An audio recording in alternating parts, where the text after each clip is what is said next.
Anne da Ilha. Capítulo 24. Jonas entra em cena. Prospect Point, 20 de agosto. Estimada Anne com E, escreveu Phil. Preciso manter minhas pálpebras abertas por tempo suficiente para lhe escrever. Fui vergonhosamente relapsa com você neste verão, minha querida amiga, assim como com todos os meus outros correspondentes. Sabia que eu tenho uma enorme pilha de cartas para responder, de modo que eu preciso estar com a mente preparada para este árduo trabalho. Perdoe-me por minhas metáforas misturadas. Estou extremamente cansada e sonolenta. Ontem à noite, minha prima Emily e eu fomos visitar alguns vizinhos. Lá havia vários outros visitantes e assim que os coitados partiram, nossa anfitriã e suas 3 filhas os criticaram até se cansarem. E eu sei que fariam o mesmo comigo e com minha prima Emily, assim que a porta se fechasse atrás de nós. Quando voltamos para casa, fomos informadas pela senhorita Lily que o empregado desta vizinha, antes mencionada, parecia estar acamado com febre escarlatina. Sempre se pode contar com a senhora Lily para noticiar fatos animadores como esse. E tenho verdadeiro pavor de febre escarlatina. Quando me deitei, fiquei pensando nisso e não consegui dormir, mexendo-me a noite inteira, e tive pesadelos horríveis nos poucos momentos em que preguei os olhos. Às 3 da madrugada, despertei com febre alta, dor de garganta e uma péssima enxaqueca. Sabia que havia contraído essa maldita febre. Levantei-me em pânico e fui correndo buscar o livro de medicina caseira da prima Emily para ler os sintomas. Então, comprovei que eu tinha todos. Voltei para a cama, já sabendo do pior, e dormi como uma pedra pelo restante da noite. Apesar de nunca ter entendido por que uma pedra deveria dormir mais profundamente do que qualquer ser vivo.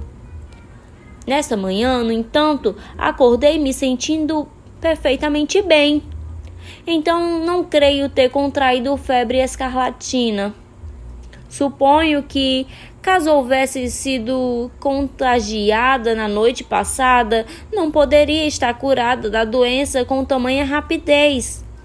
É claro que só pude pensar nisso à luz do dia, pois é impossível raciocinar logicamente às 3 da manhã.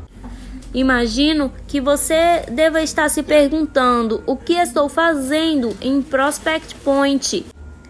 Bem, eu sempre gostei de passar um mês do verão na praia e papai insistiu que eu viesse para a seleta hospedaria de Emily, prima dele em 2º grau, em Prospect Point. Então, 15 dias atrás eu vim para cá, como de costume. Como sempre, o velho tio Mark Miller me buscou na estação, em sua velha charrete, puxada por seu cavalo polivalente, como ele o chama.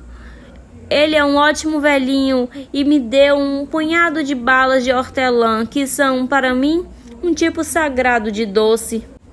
Creio que seja porque minha avó Gordon sempre me dava algumas na igreja quando eu era pequenina. Certa vez, referindo-me ao aroma da hortelã, perguntei à vovó: "É este o cheiro da santidade?"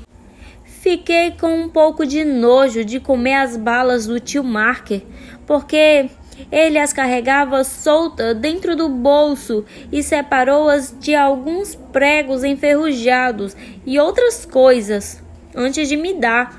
Mas eu não seria grosseira com ele. E por nada neste mundo eu correria o risco de magoar seus delicados sentimentos, de modo que as fui deixando cair pouco a pouco durante o caminho. Quando joguei fora a última, tio Marques disse em tom levemente reprovador: "A senhorita não devia ter comido as balas tudo de uma vez, senhorita Phil. É capaz da senhorita ter uma dor de barriga."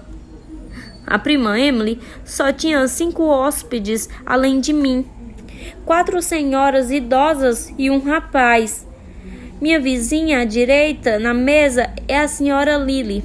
Ela é uma daquelas pessoas que tem o estranho prazer de contar detalhadamente todas as suas incontestáveis dores, seus males e suas enfermidades. Você não pode mencionar sequer uma indisposição que ela logo balança a cabeça e diz: "Ah, eu sei muito bem o que é isso." E dispara a enumerar todos os pormenores. Jonas contou que uma vez ele comentou sobre ataxia locomotora no ouvido e ela falou que sabia muito bem o que era, que havia padecido deste mal durante 10 anos e que um médico itinerante finalmente havia curado. Quem é Jonas? Não tenha pressa, Anne Shirley. Você já saberá tudo sobre ele nos devido tempo e lugar. Não vou misturá-lo com essas estimáveis senhoras. Minha vizinha à esquerda é a senhora Finney. Sempre fala com uma dolorosa e pesarosa voz, de modo que ficamos constantemente tensos, esperando que ela chore a qualquer momento. Com ela, tenho a impressão de que a vida é, de fato, um vale de lágrimas e que um sorriso e, pior, uma gargalhada são frivolidades verdadeiramente repreensíveis. A opinião dela a meu respeito é ainda pior do que a de tia Jamesina, e ela não tem um pingo de afeto por mim que a compense por isso, diferentemente da tia Jamesina. A senhorita Maria Grimsby senta-se à minha diagonal, e no dia em que cheguei, comentei com ela que me parecia que iria chover, e ela riu. Disse-lhe que a estrada desde a estação estava muito bonita, e ela riu. Disse-lhe que parecia que ainda havia alguns mosquitos, e ela riu. Disse que Prospect Point estava bela como sempre, e ela riu. Se dissesse: "Meu pai se enforcou, minha mãe tomou veneno, meu irmão está na penitenciária e eu estou nos últimos estágios da tuberculose", a senhorita Maria iria rir também. Parece-me que não consegue evitar, pois nasceu assim, mas é algo terrivelmente esquisito. A quarta senhora é a senhora Grant. Ela é uma velhinha encantadora, mas como só fala coisas boas sobre todo mundo, os diálogos com ela não têm nada de interessante para se contar. E agora sobre Jonas, Anne. No dia em que cheguei, vi um rapaz sentado à mesa na minha frente.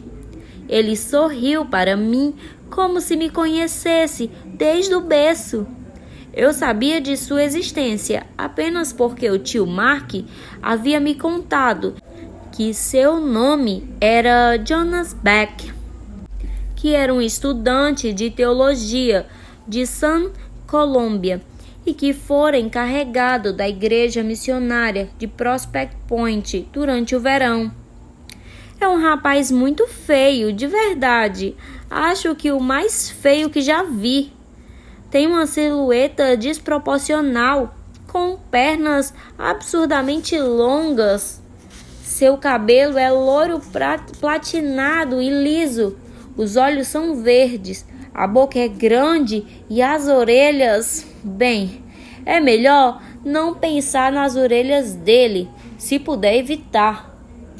Ele tem uma voz adorável. Se você fechar os olhos, ele é adorável. E tenho certeza de que tem uma boa alma. E um bom caráter também. tornamo-nos amigos rapidamente. Certamente pelo fato dele também ter se formado em Redmond. Fomos pescar, passeamos de barco e caminhamos junto pela areia sobre o luar. Ele já não parecia tão feio sob a luz da lua e... era tão gentil. Ele exala gentileza. Com exceção da senhora Grant, as senhoras não gostam dele porque ele ri, conta piadas e, evidentemente, porque ele prefere estar na companhia de uma moça frívola como eu a estar perto delas. Por alguma razão, Anne, não quero que ele pense que sou frívola. Isso não faz sentido, afinal, por que eu deveria me importar com o que pensa de mim um rapaz louro chamado Jonas, a quem eu acabei de conhecer? No domingo passado, ele pregou na igreja do vilarejo. Fui ao culto, é claro, mas não conseguia convencer-me de que ele era um pregador. O fato de ele ser um pastor ou de que logo se tornaria um parecia ainda uma grande piada para mim. Bem, Jonas pregou e após 10 minutos de sermão senti-me tão pequena, insignificante que pensei que ninguém conseguiria me ver, nem se eu tivesse a um palmo diante dos olhos. Jonas não proferiu uma só palavra sobre mulheres e também não olhou uma única vez para mim. Enfim, compreendi, naquele instante e naquele local, que sou uma borboletinha frívola e patética, de alma vazia, digna de pena, o qual terrivelmente diferente eu devo ser do ideal de mulher daquele rapaz, que deve ser sublime, forte e nobre. Ele é tão honesto, terno e genuíno. Tem todas as qualidades que um pastor deveria ter. Perguntei-me como pude um dia considerá-lo feio, apesar de realmente sê-lo. Com aquele olhar inspirado e a fronte intelectual que ficava oculta durante a semana pelo cabelo revolto. Foi um sermão esplêndido, o qual eu gostaria de continuar escutando pela eternidade. E isso me fez sentir absolutamente miserável. Ai, Anne, como eu queria ser como você. Ele me alcançou no caminho de volta para a hospedaria e sorriu tão verdadeiramente e alegremente quanto de costume. Porém, seu sorriso não me enganaria novamente, pois eu já havia visto o verdadeiro Jonas. Pensei se um dia ele também veria a verdadeira Phil, aquela a quem ninguém, nem mesmo você, Anne, conseguiu ver até hoje. Jonas, eu disse, esquecendo-me de chamá-lo de Sr. Beck. Não foi terrível? Mas há momentos em que essa formalidade não importam. Jonas, você nasceu para ser pastor e não poderia ser outra coisa. É verdade, eu não poderia. Ele respondeu em tom solene. Tentei ser outra coisa durante muito tempo, pois não queria ser um pastor. Mas finalmente me convenci de que esta é a vocação que recebi na vida e, com a ajuda de Deus, tentarei cumpri-la. A voz dele era grave e reverente. Sei que ele fará seu trabalho bem feito e com muita nobreza. E feliz da mulher capacitada por natureza e treino para estar ao seu lado. Ela não seria nenhuma pluma levada por algum caprichoso vento de fantasia e sempre saberia que chapéu colocar. Provavelmente possuiria apenas um, pois pastores nunca têm muito dinheiro. Porém, ela não se importaria de ter somente um chapéu. E mesmo que não tivesse nenhum, ela teria Jonas. Anne Shirley, não se atreva nem por um momento a dizer, insinuar ou sequer pensar que eu estou apaixonada pelo Sr. Beck. Poderia eu me importar com um teólogo magro, pobre e feio chamado Jonas? Como diz o tio Mark, é impossível. E mais que isso, é improvável. Boa noite, Phil. PS. É impossível, mas tenho verdadeiro pavor de que isso seja verdade. Estou feliz, desolada e temerosa ao mesmo tempo. Ele nunca se apaixonaria por mim, eu sei, mas você acha que algum dia eu poderei me converter numa aceitável esposa de pastor Anne? E eles esperariam que eu dirigisse as orações? Se você gostou, não esquece, curte o vídeo e deixa um comentário aqui embaixo, eu vou adorar te responder.